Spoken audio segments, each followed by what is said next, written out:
Hey guys, it's American Kiana and welcome back to my channel. As you can see from this title of this video, we are going to be doing my unexpected favorite books. I have about 5 books that when I first heard of it, I did not expect to love it as much as I do now. So let's go ahead and get started with the video. The first book that I did not expect to love as much as I did when I read it was Strange the Dreamer by Laini Taylor. This is the first book in the Strange the Dreamer duology, and it is a big book and it is a lot to take in. Like, when you're reading, you really need to pay attention to it or else it's gonna mess you up. So in this book, we follow a guy named Laszlo Strange who was an orphan, and he grew up with these monks, and these monks would tell him stories. This certain monk would tell him stories about the city of Weep, but it wasn't called Weep until one day the actual name of the town was wiped out. And then as he got older, he became a librarian, like an assistant to a librarian. And the people from Weep come saying, we need people's help to try to take down this thing that's blocking the sun from our town. And Laszlo ends up going. We follow Laszlo, and then we follow a godling named, I say it Savari, but others say it a different way. And she is a godling. She is the daughter of the goddess of despair and this human who went to go get Laszlo. And she is called the Muse of Nightmares because at night is when she's awake. She sleeps during the day. At night when she wakes up and she lets out a scream, these 100 moths come out and they can penetrate people's dreams and she can inflict nightmares on them. I absolutely loved this book when I read it back in January. I'm really debating on buying the second book now so I can read it, but I really did enjoy this. This was a 5 out of 5 stars. Adored it.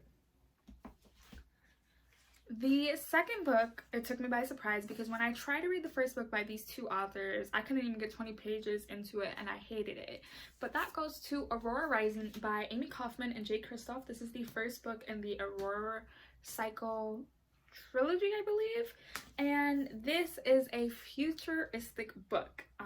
Literally it says, meet the squad of your dreams: the alpha, the diplomat, the scientist, the gearhead, the warrior, the pilot, and the mystery girl. We follow multiple characters in the year, oh god, what year is it? Year 2380, that it takes place in space, and that's what hooked me onto it. So we follow multiple characters. Let's see, if I remember their names. I probably don't. We have Aurora, of course, who is on the cover. We have Cal, who is this guy who's basically breeded for war. We follow a woman named Kat.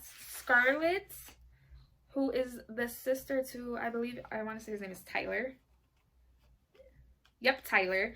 So Tyler, Scarlet, Kat, who is their friend, Finnegan, and I believe Finian, and then Zuri, and they're all teammates, and Aurora was basically born like in this time, and then she is selected for this trip and is actually the only one to survive, but she is frozen for 200 years basically. And yeah, it was a lot. I absolutely loved it, but it took me by surprise how much I loved it because when I tried to read Illuminae by these two authors, I just couldn't, and I absolutely hated it. I cannot wait for the second book, Aurora Burning, to come out, and yes. The third book I want to talk about took me by surprise because when I found out that it was about this character from a book, I didn't really like how she was portrayed in it. It took me by surprise for that, but that is Leah on the Offbeat by Becky Albertalli, and we follow Leah, who is the best friend to Simon in Simon versus the Homo Sapiens Agenda. The reason this took me by surprise is because of how much I actually did not like, and I'm matching, how much I did not like Leah and Simon versus the Homo Sapiens Agenda. I just did not like her whatsoever. So when I found out that this book was coming out, I did not really care, but then I was like, listen, everyone's giving so much hype to it, why don't I just try it out? And I did, and I actually really did end up enjoying it a lot. I had read this on an ebook and then I physically bought it a couple months ago, so I do need to find tabs and put them in because I did highlight a lot of stuff.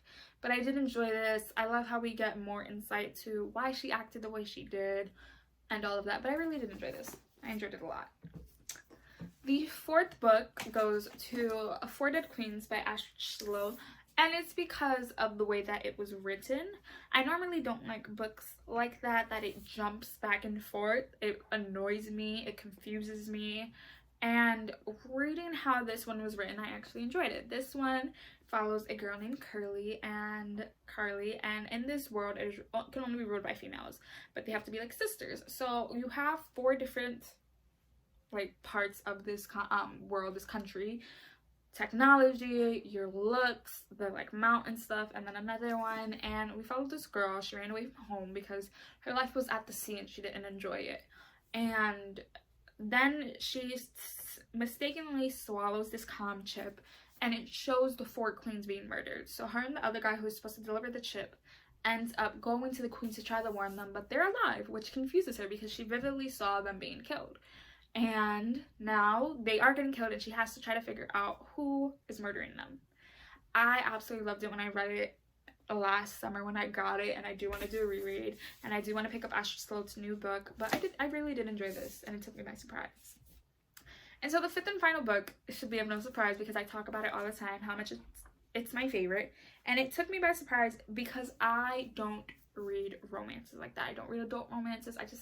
It takes a lot for me to get into it, and that is Red, White, and Royal Blue by Casey McInnes. And I just love this book so much. But it became an unexpected favorite. You know, another thing, so many people were talking about it. They were bragging how much they loved it. And for me, adult romances really isn't my thing. It takes a lot to get me into. I love fantasy. I love young adult. I love middle grade. It just takes a lot for me to get into it. So when I finally did, I fell in love with it. It is a big chunker.